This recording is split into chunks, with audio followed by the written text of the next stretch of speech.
আপোনালোকে জানে যে হিমন্ত বিশ্ব শৰ্মা ডাঙৰীয়া মুখ্যমন্ত্ৰী হোৱাৰ দিনৰ পৰা অসমৰ সংখ্যালঘু সমাজক যি ধৰণে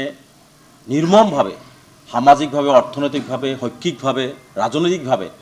যি ধৰণে অন্যায় আৰু অত্যাচাৰ কৰি আছে এই অত্যাচাৰৰ চৰম সীমা পৰ্যায় পাইছেগৈ গতিকে আমি সংখ্যালঘু সমাজ যদি হিমন্ত বিশ্ব শৰ্মা ডাঙৰীয়াৰ এই অন্যায় আৰু অত্যাচাৰৰ জবাব দিবৰ কাৰণে ৰাজপথলৈ ওলাই নাহোঁ তেনেহ'লে এই সংখ্যালঘু জাতিটোক তেওঁলোকে হিমন্ত বিশ্ব শৰ্মাৰ যিটো প্লেনিং অসমৰ মানচিত্ৰৰ পৰা নিশ্চিহ্ন কৰাৰ এটা তেওঁ পৰিকল্পিত এটা চেষ্টা চলাই আছে গতিকে হিমন্ত বিশ্ব শৰ্মা ডাঙৰীয়াৰ এই সংখ্যালঘুৰ ওপৰত কৰা অন্যায় আৰু অত্যাচাৰ আৰু সংখ্যালঘুৰ অধিকাৰ বিচাৰি আমি ৰাজপথলৈ ওলাই আহিব লাগিব আমাৰ আন্দোলন কৰিব লাগিব আইনগতভাৱে যুঁজিব লাগিব তাৰ সিদ্ধান্ত আমি গ্ৰহণ কৰিছোঁ আৰু ইছ্যুকেইটা কি বৰ্তমান আমাৰ সংখ্যালঘু সমস্যা সৃষ্টি হৈছে প্ৰথম কথা হৈছে USTM সব মানুহৰ ওপৰত আক্ৰোশ থাকিলেও এনেকুৱা আক্ৰোশ ভাৰতবৰ্ষৰ বুকুত আমি কেতিয়াও দেখা নাই যেজন USTMৰ আচাৰ্যক যি ধৰণে কেৱল মাত্ৰ মুখ্যমন্ত্ৰীৰ হিমন্ত বিশ্ব শৰ্মা ডাঙৰীয়া বেয়া পোৱাৰ কাৰণে তেওঁক গ্ৰেপ্তাৰ কৰা হ'ল সম্পূৰ্ণ অবৈধভাৱে বেআইনীভাৱে যি ধৰণে গ্ৰেপ্তাৰ কৰি জেল হাজতত প্ৰেৰণ কৰি থকা হৈছে জেল হাজতত ৰখাই থোৱাৰ ব্যৱস্থা কৰা হৈছে এইটো সম্পূৰ্ণ অগণতান্ত্ৰিক আৰু আইন বিৰোধী গতিকে ইয়াক আমি তীব্ৰভাৱে নিন্দা কৰিছোঁ আৰু গৰিহণা দিছোঁ যদি ক'ৰবাত USTMৰ কৰ্তৃপক্ষই ক'ৰবাত কিবা ভুল কৰিছে সেয়া তদন্ত কৰি তদন্ত মৰ্মে আইনগত ব্যৱস্থা গ্ৰহণ কৰক মুখ্যমন্ত্ৰীয়ে সেইবোৰ নকৰি মুখ্যমন্ত্ৰীয়ে যেতিয়াই দেখিছে যে বেছি দিনলৈ অন্যায় কৰি মানুহক জেললৈ ৰাখিব নোৱাৰি তেতিয়া মুখ্যমন্ত্ৰী কি কৈ দিলে যে মাহবুবুল হক দীৰ্ঘদিন জেলত থাকিব লাগিব মুখ্যমন্ত্ৰী আইন নে আদালত মুখ্যমন্ত্ৰী কেনেকৈ গম পায় তেওঁ দীৰ্ঘদিন জেলত থাকিব লাগিব আৰু মুখ্যমন্ত্ৰী এই কাৰণে কৈছে কাৰণ মুখ্যমন্ত্ৰী আক্ৰোশমূলকভাৱে লৈছে কাৰণ তেওঁ ধৰ্মীয় সংখ্যালঘু আমি স্পষ্ট কৰিব বিচাৰিছোঁ তেওঁ ধৰ্মীয় সংখ্যালঘু মানুহ আজি মাহবুবুল হকক কৰিছে কাইলৈ আন এজনক কৰিব আৰু এটাৰ পিছত এটা টাৰ্গেট মুখ্যমন্ত্ৰী ধৰ্মীয় সংখ্যালঘুক কৰি আছে যেতিয়াই তেওঁ দুটা কেছত বেল পালে মুখ্যমন্ত্ৰী ইমানেই সৰ্বগ্ৰস্ত যে তেওঁৰ জেলত বেছি দিন ৰাখিবৰ কাৰণে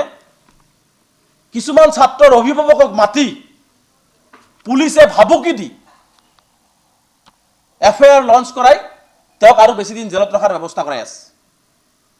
আইন কানুন সব পুলিচ গৃহ বিভাগক কেনেদৰে এজন মুখ্যমন্ত্ৰীয়ে ব্যৱহাৰ কৰিছে হাতৰ পুতলা হিচাপে এজন মানুহক কোনোবা গাৰ্জিয়ানে বৰপেটাত বহু গাৰ্জিয়ানে ছ'চিয়েল মিডিয়াত লিখিছে বৰপেটাৰ আৰক্ষীয়ে তেওঁলোকক মাতি আনি 24 ঘণ্টা বহাই ৰাখি ভাবুকি দিয়া হৈছে আপোনালোকৰ ছোৱালী ল'ৰা কিয় পঢ়াইছে আপোনালোকে FIR দিয়ক গোসাইগাঁৱত তেনেকুৱা ধৰণৰ কৰা হৈছে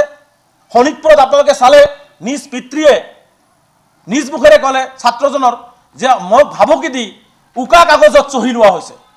আৰক্ষীও কিমান তললৈ নামিব বিচাৰিছে যাৰ প্ৰতি আস্থা আৰু বিশ্বাস মানুহৰ আছে আৰক্ষীৰ প্ৰতি এটা বিশ্বাস থাকে সেই আৰক্ষীও মুখ্যমন্ত্ৰীৰ গোলাম হিচাপে কেনেকুৱা ধৰণে আসলতে কেৱল মাত্ৰ মাহবুবুল হকক বেছি দিন জেলত ৰাখিবৰ কাৰণে এনেকুৱা ধৰণৰ কাৰ্যসূচী ৰচনা কৰিছে গতিকে আমি ইয়াৰ তীব্ৰ নিন্দা কৰিছোঁ গৰিহণা দিছোঁ মুখ্যমন্ত্ৰী ডাঙৰীয়াক এটা কথা ক'ব বিচাৰিছোঁ ক্ষমতাৰ মূৰত ধৰাটো উচিত নহয় বিজেপি চৰকাৰৰ ক্ষমতা সদায় নাথাকে আৰু মানুহক এনেকুৱা ধৰণৰ অন্যায় কৰি অত্যাচাৰ কৰি দবাই ৰাখিব নোৱাৰি গতিকে ইয়াৰ তীব্ৰ প্ৰতিবাদ সমগ্ৰ অসমতে হ'ব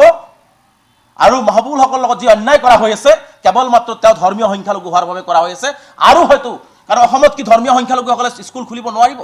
বিজনেছ কৰিব নোৱাৰিব তেওঁলোকৰ স্বাধীনতা নাই নেকি তেওঁলোকৰ জীয়াই থকাৰ স্বাধীনতা বাক স্বাধীনতা তেওঁলোকৰ শিক্ষাৰ স্বাধীনতা কোনো নাই নেকি এইবোৰ খৰ্ব কৰাৰ অধিকাৰ মুখ্যমন্ত্ৰীক দিয়া হৈছে নেকি সংবিধানৰ শপত খাই মুখ্যমন্ত্ৰী এইবোৰ কাম কৰে নেকি গতিকে এই ক্ষেত্ৰত আমি তীব্ৰ বিৰোধিতা কৰিছোঁ তাৰোপৰি দেখিছোঁ মুখ্যমন্ত্ৰী চাওক সংখ্যালঘুসকলক তিলকে এইজন মুখ্যমন্ত্ৰী কিমান মিছলীয়া তেওঁ কি কয় মাদ্ৰাছা পঢ়িব নালাগে ল'ৰা ছোৱালী ডক্টৰ ইঞ্জিনিয়াৰ হ'ব লাগে ভাৰতবৰ্ষৰ বুকুত বা বিশ্বৰ বুকুত যদি কোনো ৰাজনৈতিক মিছলীয়া ৰাজনৈতিক ব্যক্তি আছে সেইজনে হৈছে হিমন্ত বিশ্ব শৰ্মা ডাঙৰীয়া যদি মিছাৰ কিবা বিশ্ববিখ্যাত এৱাৰ্ড দিব লাগে সেই এৱাৰ্ডটো হয়তো হিমন্ত বিশ্ব শৰ্মা ডাঙৰীয়াই পাব 4টা মেডিকেলৰ সিট চৰ অঞ্চলৰ ল'ৰা ছোৱালীৰ কাৰণে ৰিজাৰ্ভ কৰা হৈছিল আজি প্ৰায় 40 বছৰ হ'ল চৰ অঞ্চলৰ ছাত্ৰ ছাত্ৰীয়ে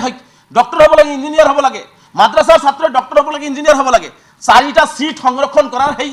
কামটোৱে সহ্য নহ'ল মুখ্যমন্ত্ৰীৰ কেবিনেটত সেই 4টা সিট সংৰক্ষণ উঠাই দিয়া হ'ল ইয়াৰো আমি তীব্ৰ বিৰোধিতা কৰিছোঁ